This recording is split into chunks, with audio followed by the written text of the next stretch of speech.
Padre, como te diga, vaya a Barcelona, 5 hermanos, Sí. los 5 van marchar. Sí. Y a primeros de siglo o a fin Sí. del otro, en Casa Moner daban cada semana una talla de pan. Sí. Entonces, cuando ha venido el canal, que hablo de 100 y pico de años, 105, hablo yo por la o experiencia 10, que sí, mi por padre, ahí. como estamos aquí con Enrique, Sí. pues te contaba, todo el mundo se No, cuenta la claro, historia del claro, sacrificio que ha tenido. Sí. Pues va a estar en Casa La Pedrera 8 años, que se va a traer 3.000 pesetas en 8 años. Que ahora tú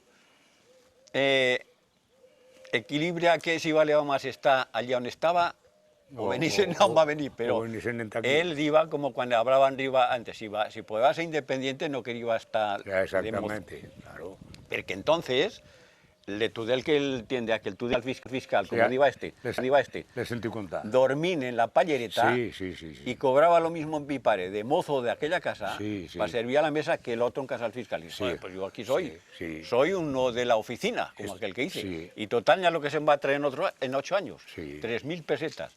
Sí. Se va a comprar una finca de 2 hectáreas y media y después se va a casar, se va a gastar 500 pesetas y le va a quedar 500 más. Pero que en esa finca va a hacer 27 cargas de arañons, 27 cargas de arañón, se va a hacer un forné de ches Sí, sí, sí. para arreglarse la casa para casarse. Sí, sí. Y eso todo viene así montado así. Sí, sí. Y claro, entonces la gente pues se van a ir a comprar estos trocez